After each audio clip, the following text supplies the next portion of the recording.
Do you love freedom? Do you love being clean? Then you'll love Hero Soap Company, made in the USA. Chemical and fragrance free. A portion of each purchase donated to veteran and first responder charities. Initial subscription purchase is matched bar for bar and sent overseas to deploy troops. Let freedom clean. Hero Soap Company.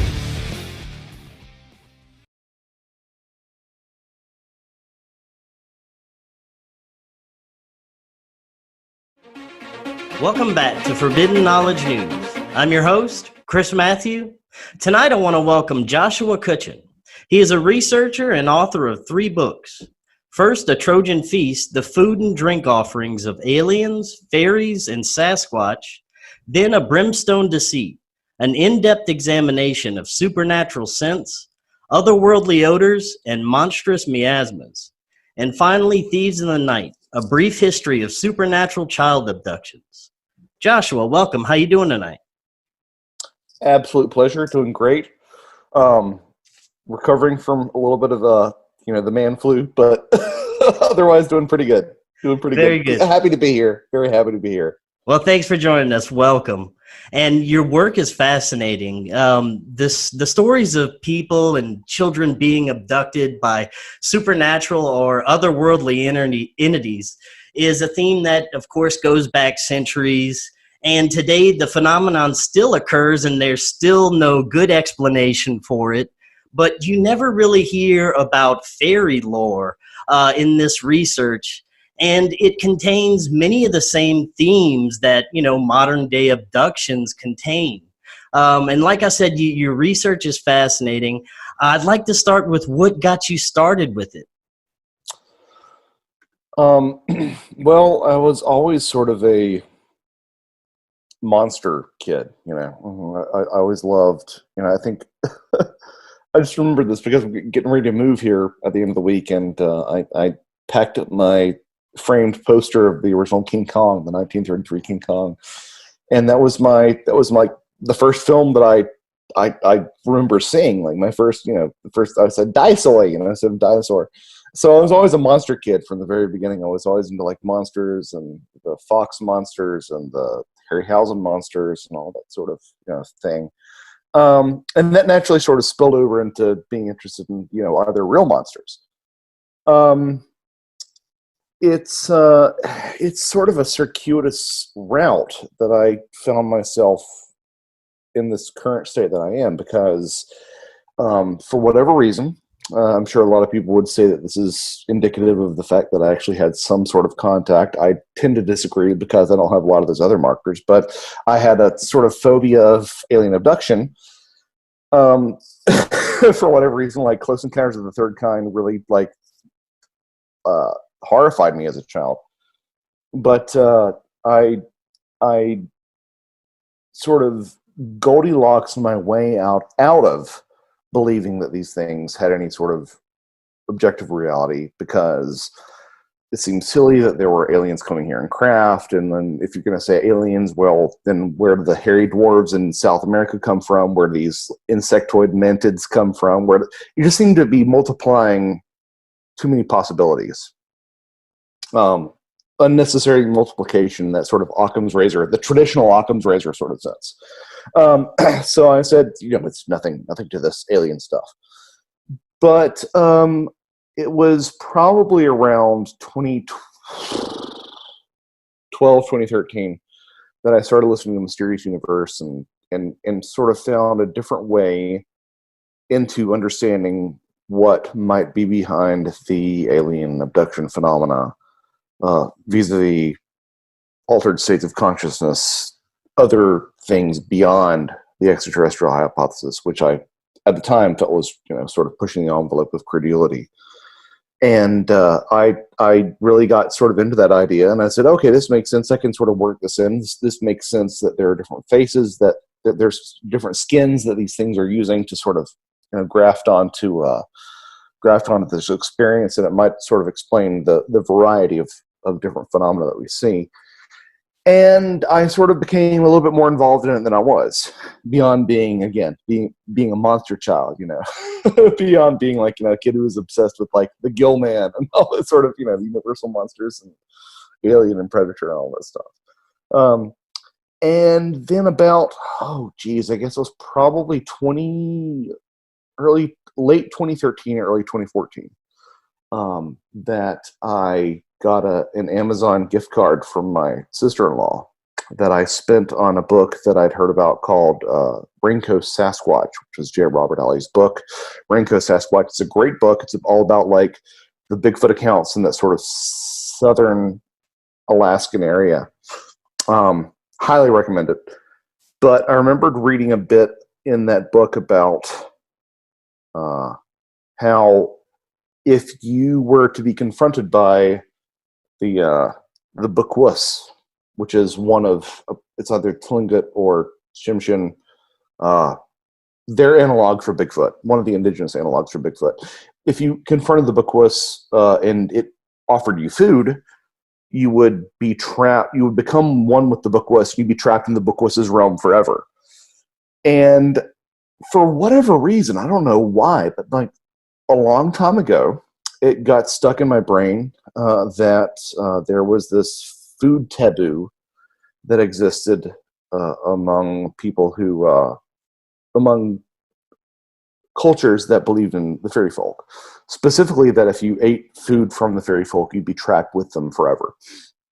Perhaps becoming them, or just at least, existing among them for eternity. And I said, wow, that's really interesting.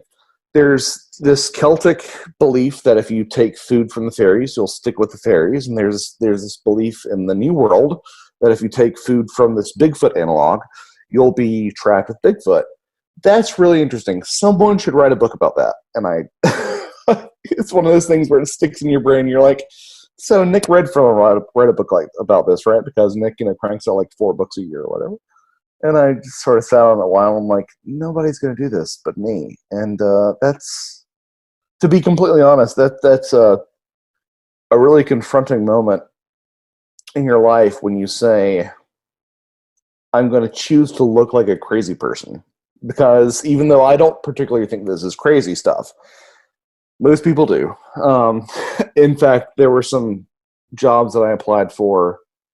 I was employed at the University of Georgia at the time that I started writing a Trojan Feast, but there were some jobs that I applied for post writing that book, and I'm pretty sure that some of them did a Google search and just said that I was a nutter, because I was writing or even engaging with this stuff. But it was just something that I had a conviction that this was an aspect of these phenomena that people had not talked about. And I still think it's an under-discussed aspect of anomalies today. So that's sort of that was my initiation, and then since then it's spiraled out. You've got the food thing, which spiraled out into the smell thing, because nobody had ever really dedicated an entire book to paranormal smells. There have been chapters here and there that people have talked about it, but nobody ever dedicated a book to it and tried to unpack that. And then the latest book, Thieves in the Night, was sort of an expression of it was sort of its own thing. It didn't quite roll out of that other stuff, but it definitely really tapped into this fairy lore thing, which for some reason really resonated with me. I'm not entirely sure why.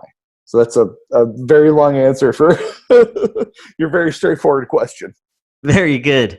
Now, something that I find pretty creepy is not only the amount of unsolved, just missing cases, but the unsolved missing cases in national parks and the woods where people will just walk away for a few minutes and then they're never seen again, or they're found dead. Those are I find some of the most creepy cases that you could come across. Yeah, it's interesting because I think that if you look at the work that someone like David Paulides has put into this, which again, Keel did a lot of work on this himself before David Paulides even started talking about this. It's neither here nor there. I think David Paulides has done a lot of good work on this. There are some people who will accuse Pilatus of cherry picking. I think that's a little bit unfair, because there are some genuinely strange things happening with a lot of these disappearances. But it is a common recurring motif that you find in a lot of places in actually worldwide. I was going to say America, but honestly worldwide. The thing that I think is really interesting about those, because these cases tend to have certain hallmarks, and so there's an alternative interpretation of it that I don't think quite gets addressed as often as it should.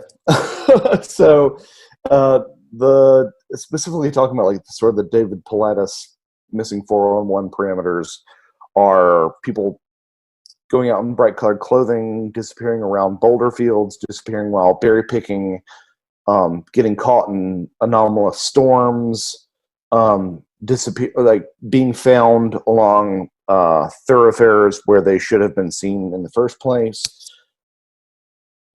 I think that the missing 411 missing people thing is something of a paranormal Rorschach test, if that makes any sense. So depending on whatever your particular interest is, you'll see that in the missing 411 stuff, right? So if you're a Bigfoot guy, you're going to say, it's Bigfoot. If you're an alien guy, you're going to say, it's aliens. And if you're a government conspiracy guy, if you're an Alex Jones type, you're going to go, the government's abducting people on underground bases and national parks. It's a bit of a Rorschach test. And so I say that to say this, being a guy who's more interested in fairy lore, I realize the irony of me saying that, because I see fairy lore baked into this particular phenomenon. I mean, the warnings against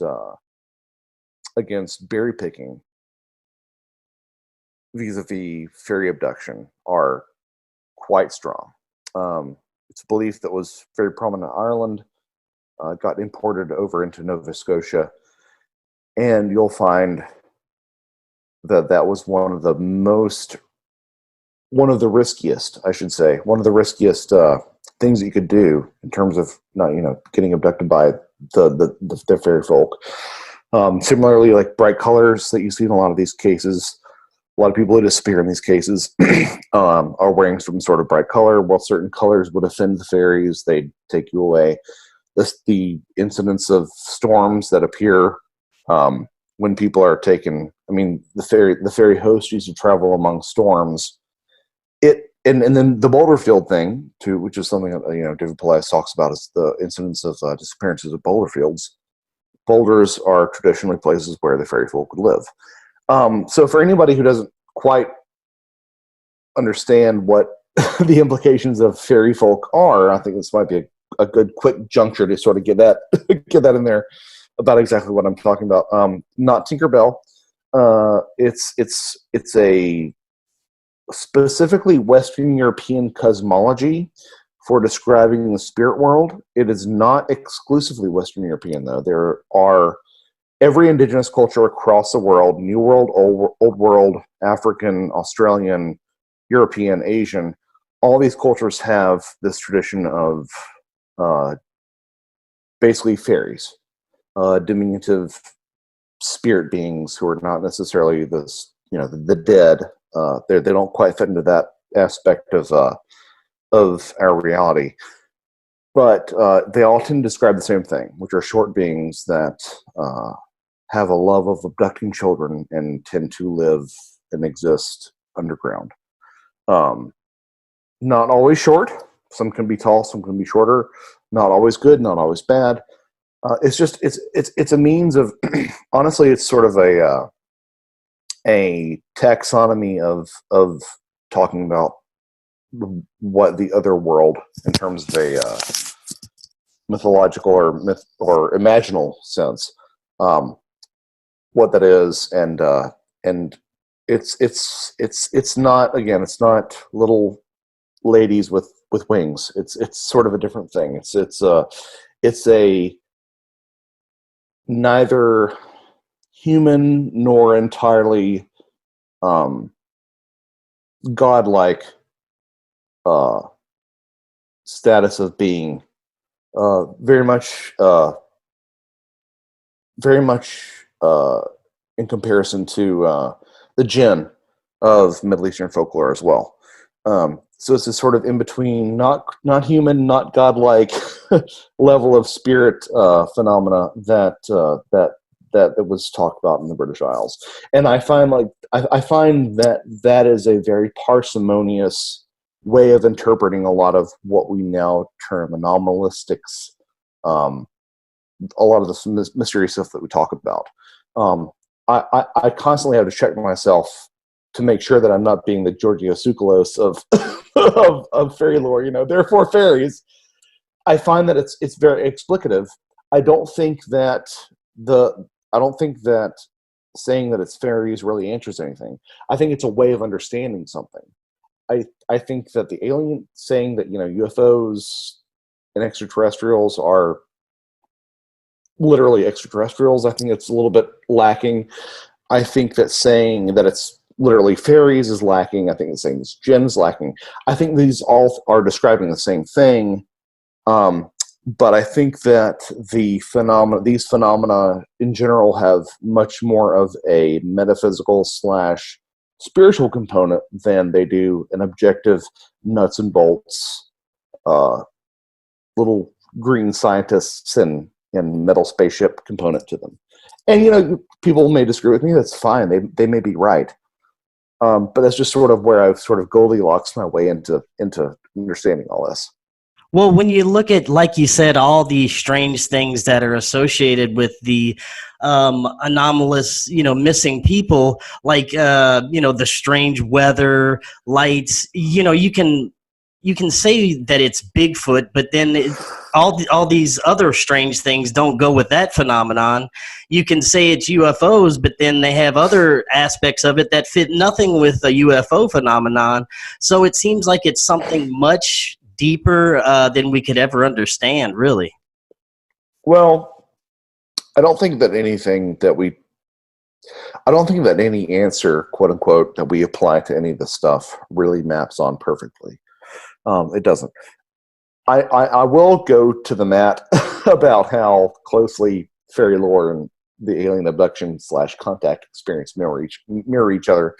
But I think if you're looking at something like the missing person phenomena, if you have any explanation, including my own preferred explanation, you're going to omit some stuff that's really strange, that doesn't quite map on.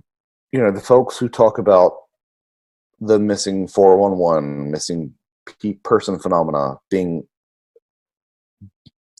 an aspect of Bigfoot abductions are ignoring the fact that there's a propensity for strange weather to crop up, right? Because I think regardless of your cosmology of Bigfoot, whatever it might be, you're not going to say that Bigfoot can control the rain. Now, I have a book that's coming out that sort of argues that a little bit, but it's vis-a-vis fairy lore, Similarly, extraterrestrials in the materialist nuts and bolts extraterrestrial hypothesis sense, it's a little bit too. There are aspects that do not seem to suggest that it's like a catch and release program. So again, it comes back to that Rorschach test aspect of this whole thing. I don't think that there's a really good answer for it. I think I personally feel like the sort of fairy lore, and I mean this worldwide, tends to answer more questions than it raises about the missing 401 stuff, but it's not perfect. Something that I found really fascinating was a lot of the missing persons that David Polanis has covered would be found having removed pieces of clothing. If a body was found, I should say. If a body was found, they had removed pieces of clothing and be laying face down in the dirt. And it was believed, if you were to properly respect the Menehune, the Australian fairy folk, if you were to properly respect the Menehune, you would strip naked and prostrate yourself face down before them naked. So that's just one of those things. It's a weird little detail. Again, I don't quite know what to make of it, and that's where I personally find a lot of the resonance with a lot of this odd phenomena is not necessarily in the veracity of any particular account, but the consistency. I think the consistency of accounts cross-culturally, across time, is really where the meat and potatoes of, unexplained studies really lies.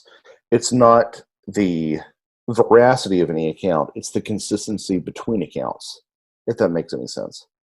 Definitely. And how far back did you say that we can actually trace this fairy lore? Well, it's interesting. I mean, it's hard to put a timestamp on stuff like Indigenous American fairy lore, and equally difficult to put a timestamp on African fairy lore. When we tend to think of fairies in the Celtic sense, which is perhaps the most consistent with the modern abduction experience, that might have something to say about the fact that the New World is mostly European colonized. If that makes any sense. Like, we imported our own belief system, and whatever we believe sort of follows over here. If you try to look at the Celtic fairy canon, it does predate Christianity. There are certain aspects of it that do not. Something that I've really found a lot of interest in is the changeling lore, which is the idea that the fairies would substitute human fairy children for human children in an effort to sort of bolster their breeding stock. That does not particularly predate the appearance of Christianity in the British Isles. But the centrality of fairy lore itself and a lot of those trappings are indeed pre-Christian. There's actually a really, what I've been playing with, and this might be like my next book at some point. I really find it compelling how certain theories of pre-Roman indigenous people tend to mirror fairy lore. So it was quite vogue, actually, at one point. A very, very 19th century notion that that fairy lore in all countries, which obviously this doesn't map onto all countries because it's indigenous people had this stuff before any of this happened, but especially the British Isles, that indigenous people were the basis for fairy lore. So the idea, fairies tended to be afraid of iron. The idea was that, well, perhaps indigenous people actually feared iron because it was stronger than their, current, weapons and other implements. The idea that the fairies would exchange their children, their sickly children, with healthy, children. Well, perhaps these were indigenous peoples trading their own sickly children with the healthy invaders' children. Fairies living underground, people literally, indigenous people literally being driven underground. It was quite vogue to think that a lot of the fairy lore was describing, depending on your colonized region, that it was literally describing sort of an ancestral race that's been, again, literally and figuratively driven underground. So in the case of the British Isles, the Picts; in the case of Scandinavian countries, the Laplanders, etc. I think that there's actually some validity to that. Again, it's fallen out of vogue in academia, but I kind of wonder if there's not an ethnographic and sort of supernatural explanation for for both those things. That we're actually, that, for example, in the case of to streamline this conversation, that yes, the Romans moved into the British Isles, they suppressed an indigenous people. They exhibited all these things that we associate with the fairy folk, but they also were haunted. Literally, were haunted by the spirits of these indigenous people. Because, again, if you go over to the British Isles and you look at what are traditionally held to be fairy areas, fairy forts, fairy mounds, fairy raths, fairy hills, etc., etc., etc., they are unambiguously human sites of habitation. In Cornwall, they're called rounds, and in Ireland, which is one of the most prolific sort of sites of fairy activity, they're fairy hills, fairy forts, fairy raths, fairy leos. So what I've been sort of playing with for a while is that, yes, the sort of academic ethnographic idea is true. Like the fairy folk is describing the suppression of an indigenous people, but it's the haunting of those areas. It's the haunting of those fairy forts, those fairy areas that were built by the indigenous people. They're still haunting that sort of area. And that's sort of an idea that I've been playing with for a while. That was really circuitous. I apologize for how circuitous that was. No worries. Now, okay, say your child is abducted. What would be some of the indications that it was abducted by a fairy? Well, so I have to put a little bit of a caveat on this, because I think it is a little bit, it's going to sound more negative than I mean for it to, but a little bit disingenuous to say that I think that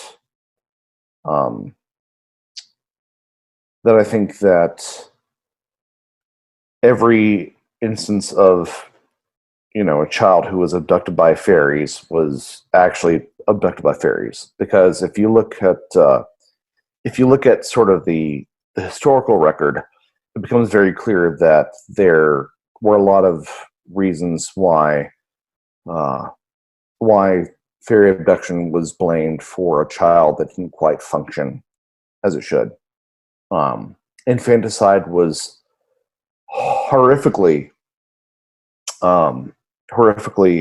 prevalent in Ireland prior to the 19th century. I mean, there's a book that I have cited a couple times by, her name was Elaine Farrell. It's called a Most Diabolical Deed, and the statistic is it's shockingly graphic. I can't remember. I believe it's something in the order of 5,000 deaths of infants that were indeed murders of children who were over 2 years old in a 50-year period, which is, it's an island the size of Indiana. That's like crazy. it's an island the size of Indiana, like over 50 years. It's crazy. And that I'm pretty sure that number's right. I might be remembering a little bit less lessened, but so there is an like a lot of paranormal stuff. There is an excuse component to this, right? People use the paranormal as an excuse to do horrific things, and they still do this today. But having said that, there are certain parameters that if the fairy lore is to be believed, would suggest that your child had been replaced with a changeling. So the idea was that the fairy folk, for whatever reason, a lot of people said it was because they lacked their bloodline needed sort of a shot in the arm. They needed to be sort of bolstered. Their bloodline needed to be bolstered because they were a dying race, which again maps with a lot of alien abduction stuff nowadays. The idea that the fairies would take a human child and use it to sort of improve the breeding stock of their own fairy race. At the same time, they would do one of multiple things. They would replace the child with one of several things, which would be either a stock or fetch, which is probably the least common sort of thing that you see. Stock or fetch would mean literally a log or something that was glamored, something that was like, enchanted to appear as a human child. It might be a fairy baby, which you will find in a lot of stories, because the idea was that since fairy food itself was a sham, I mentioned the idea of glamour, enchantment. Fairy food was always, detritus, leaves, twigs, etc., beglamored to appear magical. Similarly, because of that, fairy children couldn't get actual sustenance from fairy milk, so human milk was like the gold standard of what they would want. Or, so we have stocks and fetches, we have fairy babies, and we have old fairy people who were sort of made to look like little human babies. So they'd take your human baby and they'd replace it with an older fairy baby. And the idea was this sort of would not only be like a way of the fairy folk getting extra sustenance, or rather improving the bloodline of the fairy folk, but at the same time, one of their own would enjoy this wonderful, like basically life of hospice, if you will, in the crib of a young infant. So with that in mind, the things that you would normally look out for with regards to changelings, fairy substitution, would be a shriveled or wizened face.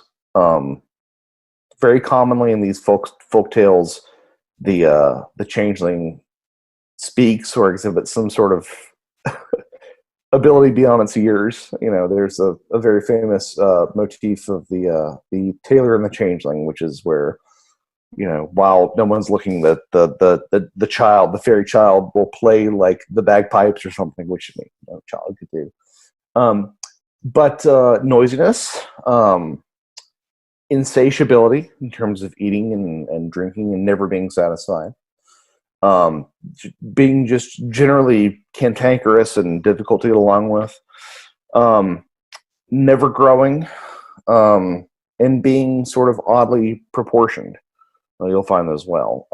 Sometimes you would find fairy changeling babies who would never grow teeth, or they would grow teeth too quickly, or they would have like sharp teeth, or it's just anything sort of abnormal. There were some of the Russian fairy changeling motifs actually have babies who end up growing facial hair. But in general, it's just something that's abnormal about your child, which again, like I think that there is an objective reality to the paranormal. I do. In fact, think it. I mean, like, again, I don't want to say believe, because that implies some sort of degree of faith.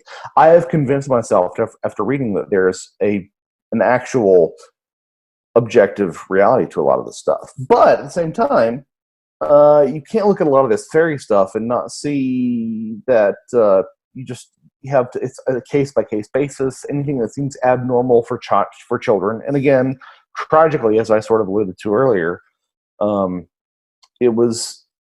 you could use the fairy changeling thing as a means of explaining away developmental disabilities, and it's actually, you could do an entire book just on. I mean, I have a chapter on it in Thieves in the Night, but you could do an entire book on the medical explanations for what changelings were trying to describe.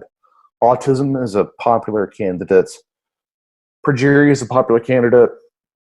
Again, at any given time, there are only 100 cases of progeria in the world, so it's not it's not a likely answer. But there are no shortage of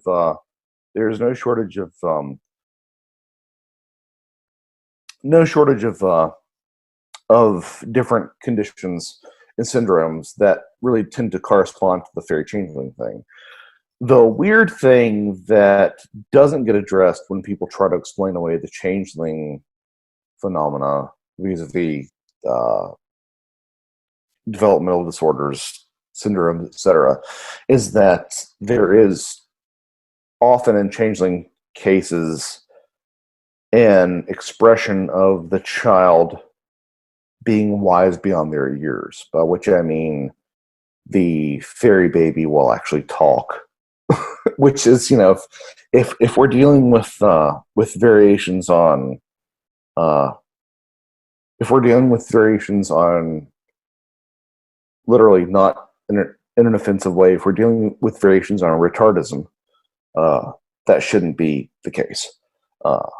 That's one of the big criticisms that a lot of people have. Having said that, there are certain things, there are certain phenomena, there are certain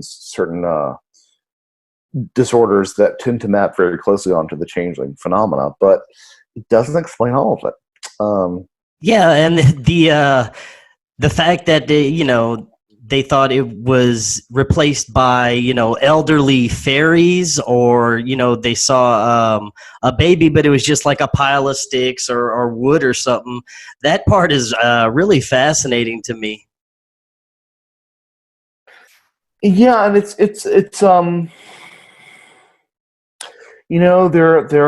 there are cases where this is, if anybody's really interested in the subject, before you even think about buying my book, look into Evans Wentz's Celtic Fairy Faith in the Celtic Countries, which is available freely as a PDF everywhere you go. It's a great book, and it talks at length about a lot of this stuff, but also some changelings who survived. And because typically the changeling narrative is that either you found a way to bring your child back, which typically involved threatening the fairy child, so that your own child would be brought back because the fairy folk did one of their own hurt, or they would die prematurely. But there are plenty of examples in Walter Evans Wentz's Fairy Faith in Celtic Countries of changelings who survived and who lived and who were hanging around. It's interesting to look at how that particular book, again, just Google Fairy Faith in the Celtic Countries and you'll find plenty of places to read this book. People were very much of the opinion that this was a reality as early as, I believe the copyright on that is 1911. And he was talking to folks who were talking about encountering fairies in their youth, who were older folks then. So this is not so far removed in history as we would like to think. Yeah, it's interesting too to sort of overlay that with again, worldwide beliefs, Asian, African, Australian, and Native North American. There's a consistency there that makes you say, well, maybe there's something to it that isn't just explicable by modern medical science. And again, I personally am of the opinion that there might be a medical explanation in terms of how we perceive it, and an anomalous explanation as well. I think that we do ourselves a disservice by not acknowledging that certain things have a materialist and a spiritual, for lack of a better term, explanation at the same time. Now, when it comes to the changeling thing, you said that sometimes they would actually get the children back. How would they go about getting a child back after it was replaced by a changeling? Well, this is part of where it gets really grisly. I mean, so the irony of this is not lost on me at all. While I was writing and sort of finalizing Thieves in the Night, my wife was pregnant with twins, so it all sort of hit home really hard. And again, it ties into that sort of culturally mandated excuse for child abuse, which is just effing awful. But generally, that was the way that you would get a changeling to reveal itself. I mean, there was a grandmother in the late 19th century who was acquitted for drowning her granddaughter or grandson rather, because she was trying to put the ferry out of it, to quote her, in Ireland, because she believed that by sort of drowning this changeling, she would actually get her own grandchild back. And turns out it was actually her own grandchild. So you'll find a lot of child abuse, in fairy lore. Some of it's pretty benign. Some of it's just, but a lot of it's not. You'll find stories of people believing that they had a changeling and beating it, dosing it with foxglove. That was a very popular remedy in Ireland, which is poison in and of itself. Tossing urine into the child's face, like beating with birches, and also, like, honestly, baking or cooking or like putting the child over flames. I mean, that's one of the things that people think is the origin of the term "a trial by fire." Is it's literally a trial, like testing whether or not this is actually a human being or not. The idea behind that, one of the less offensive methods was by abandoning a child at a crossroads or in a graveyard or something like that.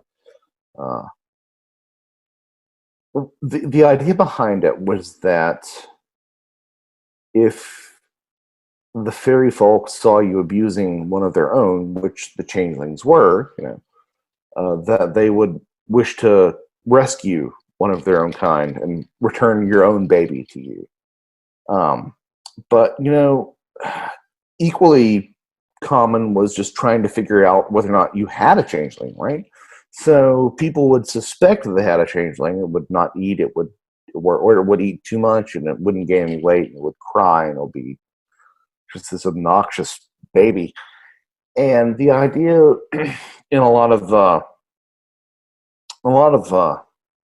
European countries in general would be to do something very absurd, so as to coax the changeling to remark, because obviously a human child is not going to remark on something bizarre when they're a couple of months old. But if you were an old changeling man, you might.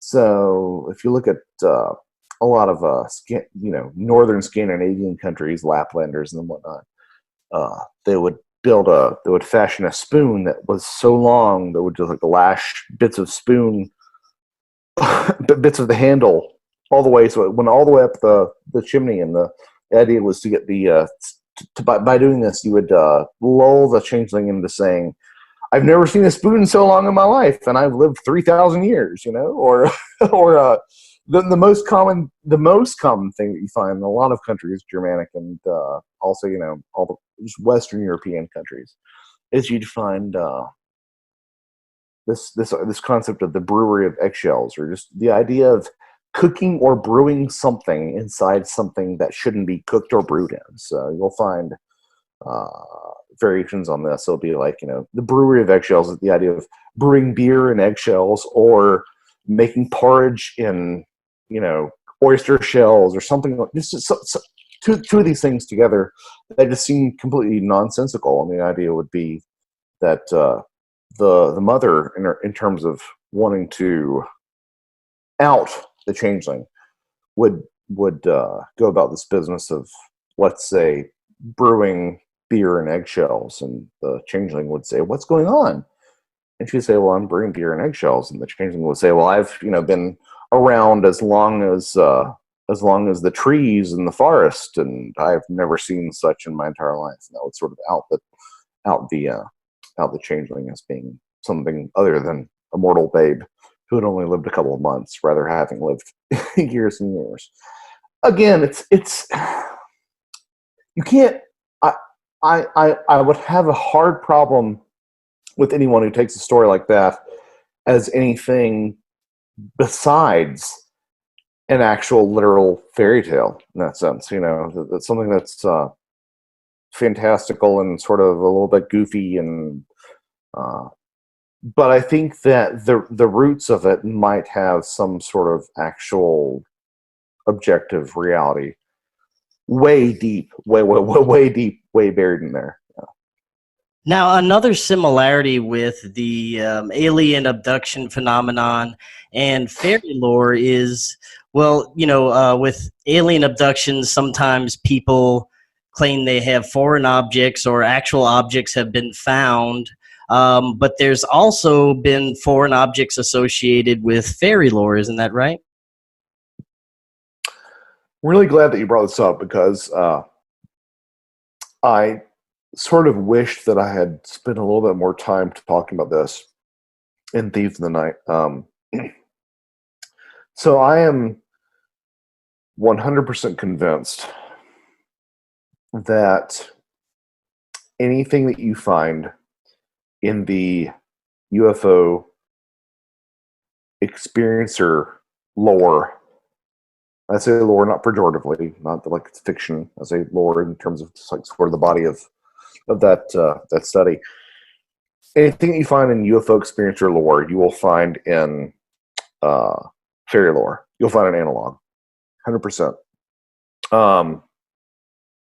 This we talk about this sort of ad nauseum, but little beings with wands that paralyze you, that have a taller being that supervises them. This is all like in both of these things. But the two the sort of shared bit of things, that the shared phenomena that I couldn't quite reconcile was, why are there not analogs for alien implants, for lack of a better term, in fairy lore? So the idea in modern abduction lore is that you'll find an alien that, somebody will be taking them over to craft, and they'll have something placed below their skin, or they'll have scoop marks taken out of their hands. Something will be implanted in the body that is, in terms of the materialist UFO nuts and bolts sort of thing, is like a tracking device, which whenever these things have been examined scientifically, they've always been mundane bits of iron, or just like they've been actual physical objects. They've just never had any. They've never shown any example of what we would recognize as transmittable technology. Of course, people like Eddie Bullard in his seminal work, UFO Abductions and Measure of Mystery, 2-work volume that's kind of hard to come by, but is a great work, getting their hands on it. Talked about how in a lot of shamanic traditions, people would be taken aboard or taken to the other world, disassembled, a crystal or some sort of magical rock or something would be placed in their body, and they'd be put back together. Obviously, that's an analog for the alien abduction motif. But my thing was specifically with the fairy lore. Why have you not seen that? And that's when I discovered the fairy blast, which I think is one of the more fascinating aspects of fairy lore that I never expected to really line up with alien abduction, lore as it has. But having said that, the idea of the fairy blast is where we get the term blustery.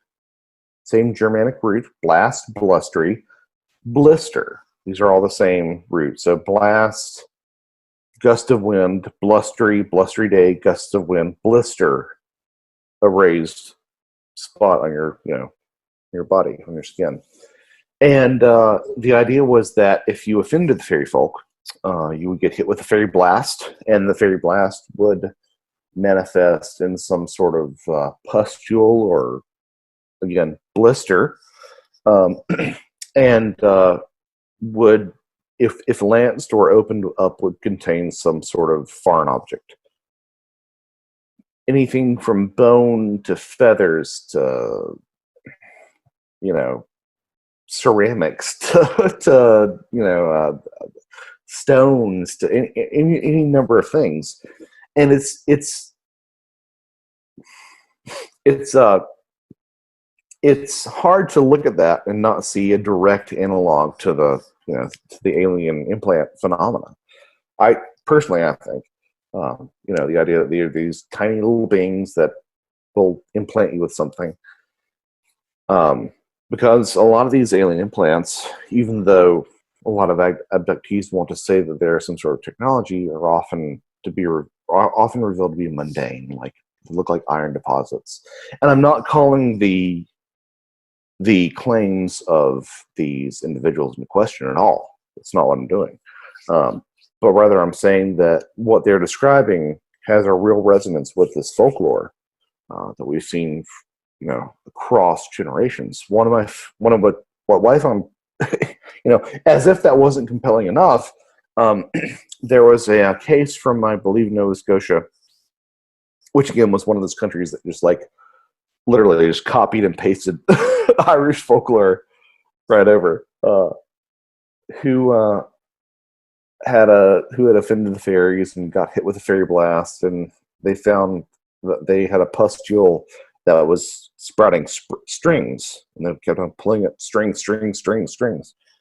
And it's interesting to compare that description, in this particular case I'm thinking of, to something like Morgellons disease. Now, whether or not you think Morgellons disease is a real thing, whatever, Morgellons disease describes what seem to be fibrous pieces of some sort of nature emerging from, a lesion. And some in the abduction community have associated this with being a symptom of an abduction. So we have, on one side, a very clear, well-documented case of somebody who's been hit with a fairy blast and gets these strings that keep on coming out of their arm. On the other hand, you have some people who are associated with alien abductions who think that Morgellons disease, which tends to manifest in fibrous string-like bits coming out of certain body lesions, with alien abduction and alien implants as well. And to me, that was the moment where I'm like, yep, I'm going to stop apologizing rather for comparing aliens and fairies, because it's to me it's cut and dry that it's 100% explaining the same thing. And that's part of why I ended up writing Thieves in the Night to begin with, is because I couldn't quite reconcile the hybrid thing, the alien extraterrestrial human hybrid thing with fairy lore. And I ended up sort of, I think, working my way through that. It's kind of almost like me working my way through it myself in the book. There seems to be a definite interdimensional aspect to this. It seems that they're here, but on a different plane of existence.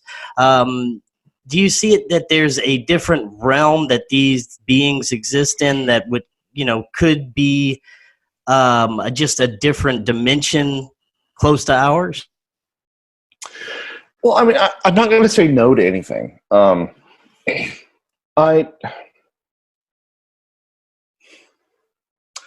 I feel relatively certain saying that if UFOs / the alien experience is indeed real, which I think there's overwhelming evidence that it is, I think that its physicality is up for discussion.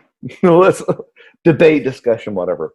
I am historically and publicly not a fan of the extraterrestrial hypothesis. I throw around words like spiritual, metaphysical. I'm not even sure what that means, The dimensional thing is appealing, but at the same time, it starts to feel, if you start going, not that you said this, but if you start to talk about quantum stuff and this and that and the other, it starts to sound a little bit like that old medieval church, sort of that old medieval church thought experiment, how many angels can dance on the head of a pin? And it's, interdimensional, sure. What does that mean? Does that mean anything? Is that anything more tangible than me saying spiritual, than me saying metaphysical, than me saying that it's part of a simulation model? Is it any more is it any more profound than that whole flatland concept? The idea of a three-dimensional thing coming into a two-dimensional space, or four-dimensional into three-dimensional. Where I've sort of settled with this, the one thing that I'm relatively confident saying about this phenomena is that even if it is by and large a materialist thing, by which I mean even if it is actual nuts and bolts aliens, or rather, sorry, flesh and blood aliens in a nuts and bolts spacecraft, like a lot of techno fetishists want to believe, there's a weird component to it. And if there's a weird component to it, but weird by saying weird, I mean a consciousness-based telekinetic psi component to it, then why do we need to focus on it being a material thing? There are a shocking amount of UFO sightings and an almost exclusive amount of CE3s feature some degree of telepathic communication. If that's the case, that implies that it need not be a physical craft coming down here. It could be any number of things. It might be physical craft. Who knows? Maybe it's maybe it's maybe it's extraterrestrial super spies, possibly, or it's a thought projection from another planet that's that has super spies on its own planet that are able to transcend time and space. If there is a psychic component to the contact experience, which there seems to be, then we have no idea what we're dealing with. And that's the thing that I keep coming back to personally. If there's a psychic component to the alien contact experience, then that means that materialism as a model, materialism meaning that the only things that matter are physical matter, is broken. A lot of people push back on this and they say, well, I know that if I drop my wallet, it'll, bounce off the floor. It's not what I'm saying. If you have a black and white film and you add green, is it a black and white film anymore? No, it's not. It's a black and white and green film. Doesn't take away black, doesn't take away white, but it's fundamentally different. You can't say it's a black and white film anymore because there's something else in there. So just because we've learned a lot of stuff through investigating reality through a materialist lens, if there is a component that of consciousness of the psychic model, if that is a reality, then it means that our existence is a lot stranger than we thought it was. Having said that, now we have no idea what we're dealing with in terms of our basic fundamental tenets of reality. So, I mean, if aliens can communicate telepathically, then who knows that maybe they're not coming down here in little nuts and bolts spacecraft. Maybe they're, having their own equivalent of remote viewing experiments from Zebel Ganubi. It all, or maybe they're spirit phenomena, or maybe it's interdimensional, maybe it's something bleeding through from a simulation, maybe it's a manifestation of the collective unconscious, as clunky as a term as that is. We just don't know.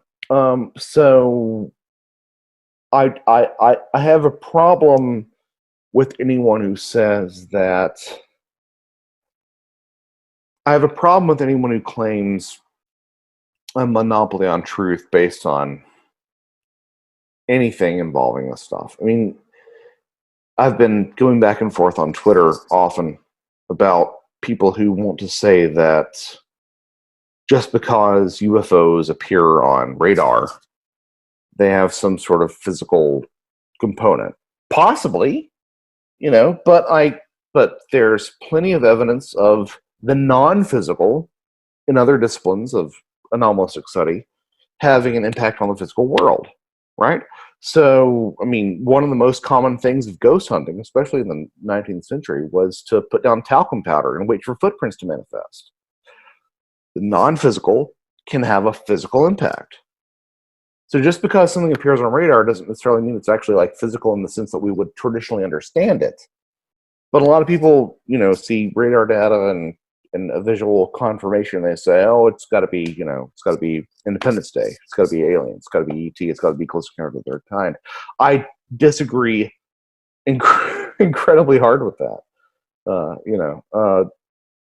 To say nothing of the fact that we as human beings can spoof radar. We can hide radar signatures ourselves. It's the reason the stealth bomber is invented.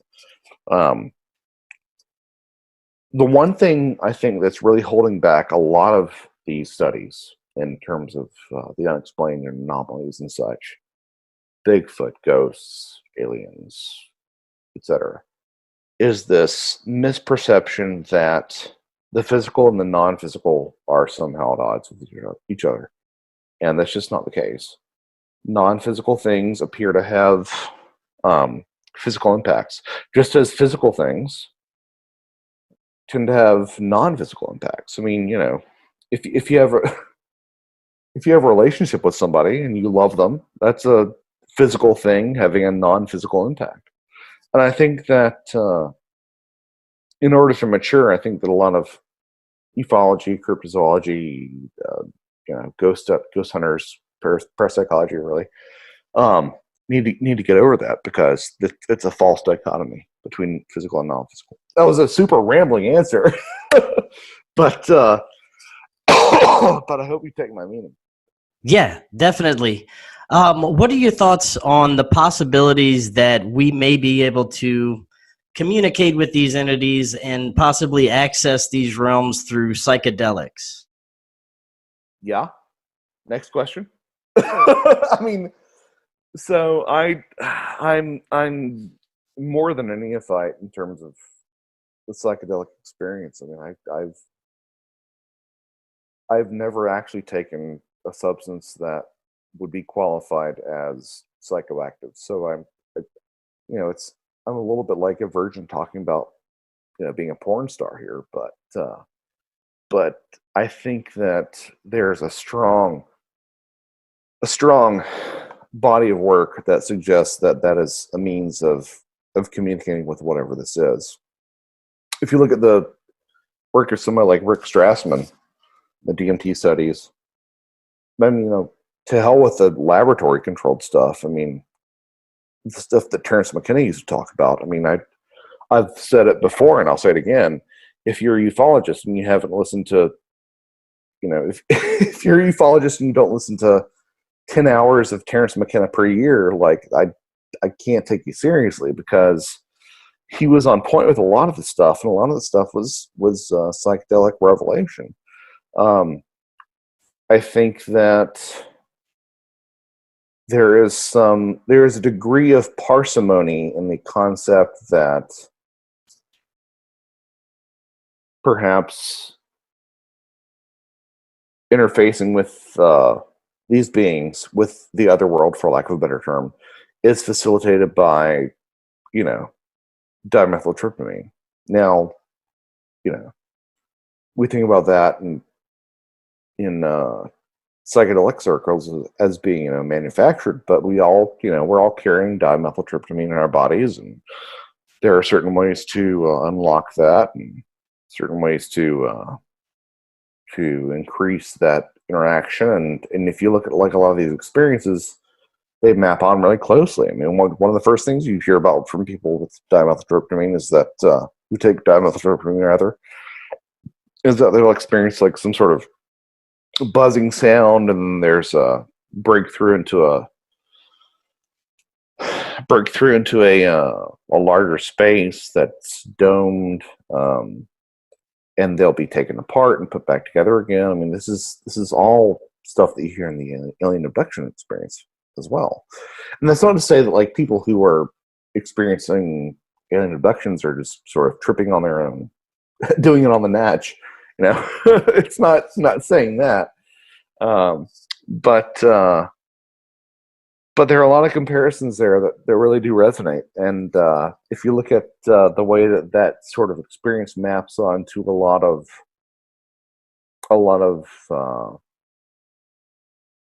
spiritual disciplines, especially Eastern spiritual disciplines, it seems like there's something to that. I think that, I mean, there's so many ways to go with this. I personally have felt for a long time that the contact experience, which the longer I get into this, the more I want to separate that from like, literal UFOs. The contact experience has a lot more to do with altered states of consciousness than anything else. The thing that you'll hear a lot of times from these people is that their experience felt more real than real, both in alien abductions and in terms of taking taking different excuse me, taking psychedelic substances. And I've personally spoken with people who have had shared visions of UFOs with a close friend or life partner after taking mushrooms, which, in terms of the way that we scientifically view that shouldn't happen that way. Two people taking the same substance, even if it's the same dosage and everything, same substance, same dosage, they shouldn't both experience a shared hallucination. But shared hallucinations are a very, very common thing. So I think that it's part of this process and part of the way of understanding. Having said that, let's not confuse the door for the key, or the room for the door, something along those lines. Just because something unlocks something else doesn't mean that is the thing. A lot of people, especially in the skeptical community, will say, well, maybe it is, an endogenous dump of dimethyltryptamine, which, by the way, in case anybody doesn't know, dimethyltryptamine is produced in the brain. You're all carrying drugs right now as you're listening. Like we all have dimethyltryptamine, but they might say, well, maybe that is the case, but that's not. Again, the key is not the room, I guess, is probably the best way to put it. We all have the key, but the room, by merely the fact that we can unlock that, we can access that, it doesn't mean that is the answer for why we're seeing stuff. So I think that's a huge part of it, and that sort of ties in with what I sort of thought about a little bit with Trojan Feast, is the idea of, if not literally, the idea of food as symbol. The idea that can unlock or encourage the production of dimethyltryptamine somehow, to facilitate experience with the other. And you know what? There are people that you talk to who have, taken a bunch of mushrooms and gone to see Spider-Man, and there are people you talk to who have taken a bunch of mushrooms and had the secrets of the universe revealed to them. And I tend to lean towards the latter because there's been a lot of insight that's been gleaned from stuff like that. Now, I thought to close tonight, we could talk about. I just want to get your thoughts on what's happening with the UFO phenomenon right now. We're seeing it in the mainstream media so much right now. That it's UFO mania. All the leaks coming out from the government. The more I do research into the UFO phenomenon, the more I see that the physical aspect kind of falls away. It's not a nuts and bolts thing. The more I look into it, it seems the less I actually know. And it would seem with all these black projects that our government or shadow government has, that they would know a lot more. What are your thoughts on what's happening right now with what's going on? Is it preparation, disinformation? Any thoughts on it? Okay, so I'm thinking about spending the next 4 hours talking about this. I think there are some very genuine folks who are very invested in the disclosure concept. I think, as my good friend Greg Bishop once put it, expecting disclosure to come from the government, the United States government, is akin to being sort of a battered girlfriend. And he finally says that he's going to clean his act up, and he shows up on your doorstep with a bunch of roses and champagne. It's like, why should I believe you now? I feel like there's not a lot of historical perspective for the current disclosure movement. Having said that, I think that the environment is definitely tangibly different. I think that I believe it was December of 2017 that the New York Times article came out talking about UFOs. I think that has changed the conversation. I think a lot of people are taking it more seriously. I see the pendulum swinging back towards ridicule. What really hurts me is I feel like a lot of people involved in the current disclosure movement don't see that it appears as if they don't think that they can be manipulated. I've spoken with some people that have credibly suggested that there is something much more sinister going on with the whole To the Stars Academy.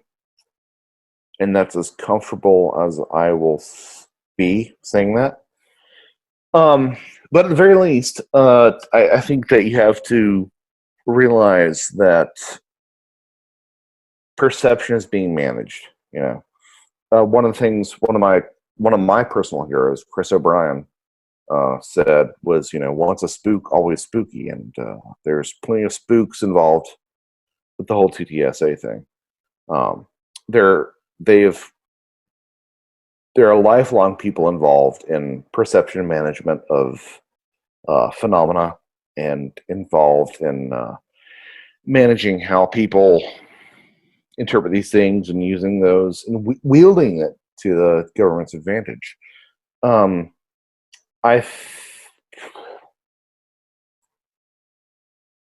think that everybody involved in the whole Nimitz Tic Tac case is being very earnest. Sorry, anybody who's not listening. Anybody who's listening to this, you don't know what we're talking about. Just do Tic Tac UFO, and you'll just find out everything you need to. I think that everybody's being very earnest, and I think there's some people around it who are being very earnest about their interpretation. I just don't think that they are. A lot of the people that I see involved with this are not historically informed.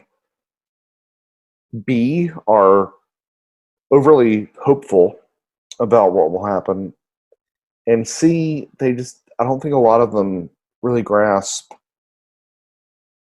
the possibilities that open up when you consider that this might not be little green scientists coming down and nuts and bolts spacecraft. You know, I don't put anything past whatever this is. I don't think that whatever's behind this phenomena, I don't think whatever's behind this phenomena is incapable of anything. That makes sense.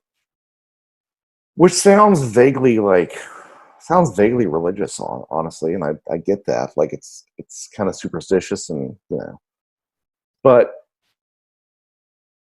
if not even talking about the 70 years of, you know, since Kenneth Arnold saw flying saucers, but like if the history of us seeing things in the sky and interacting with it has shown us anything, it's that this is it's not a player in the game, it's writing the code of the game. So the idea that it might appear to be this or that or the other, until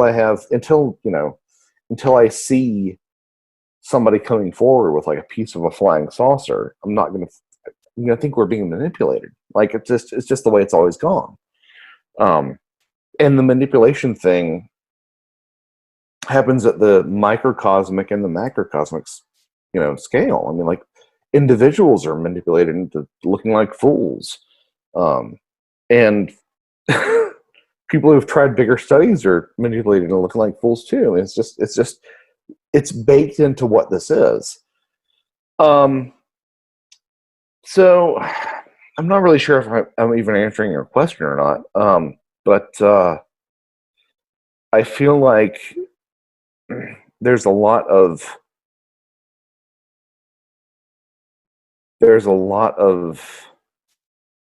noise and sound and fury about progress and about revealing somehow the reality of this phenomena. And while I feel like indeed the public is coming around to the fact that there is something genuinely anomalous going on, I suspect that a lot of folks are taking that acknowledgement as a tacit confirmation of extraterrestrials coming down here, and I don't think that's what's going on at all. And that, you know, that it may be right. The extraterrestrial hypothesis may be right, but there's a lot of stuff that doesn't quite jive with that, and I think that there's a lot of people who aren't pulling apart the nuances of this whole thing. I mean, one of the things that I keep coming back to is, you know, because this is sort of what's in the water, this might not be specifically what you're talking about, but, you know, I've mentioned a couple times, the Stars Academy, TTSA,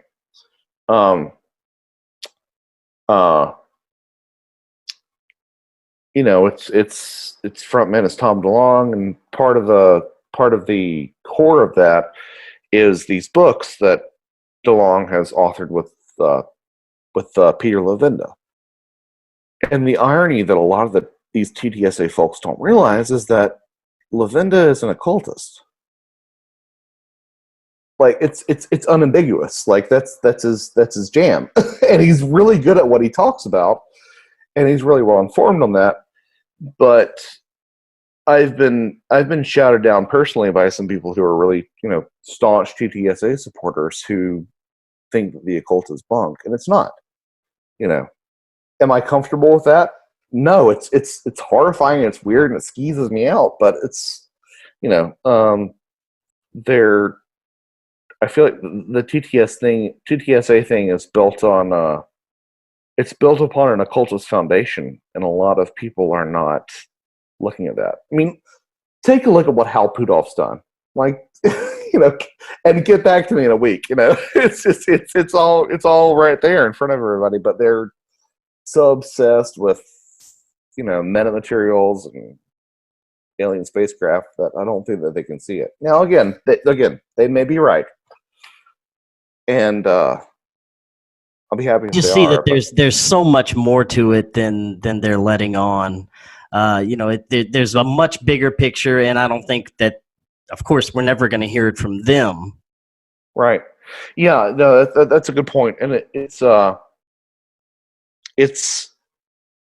and I've sort of come around to, like, maybe it's extraterrestrial space magicians. I mean, like, that. Honestly, like, we're at the point where, like, that makes as much sense as anything. But to deny that this other stuff doesn't have a place in this is just, it's a little bit silly to me, and I really wish that I see a lot of infighting nowadays, and it shouldn't be there, because if the warrior and the pacifist are both sincere, they're going for the same goal, I guess is where I'm coming at. So yeah. Yeah, definitely. And before you head out, is there anything that you're working on new in the future? I have a new book coming out, 1 of 2 volumes, about Bigfoot, with my good friend Timothy Renner. Should be out. Volume 1 should be out by the end of the year. It's called Where the Footprints End. No firm date right now, but it's all locked down. We're just getting back edits from people right now, so it should be out by the end of the year. We'll see if that happens or not, but it's imminent, I promise. Awesome. Looking forward to it. And thank you so much for joining us. That was fascinating information. We could have gotten to a lot more, so I'll have to have you back on. Oh, absolutely, Chris. Thanks so much. And thanks for all your patience. Oh, no worries. You have a good one. All right, take care.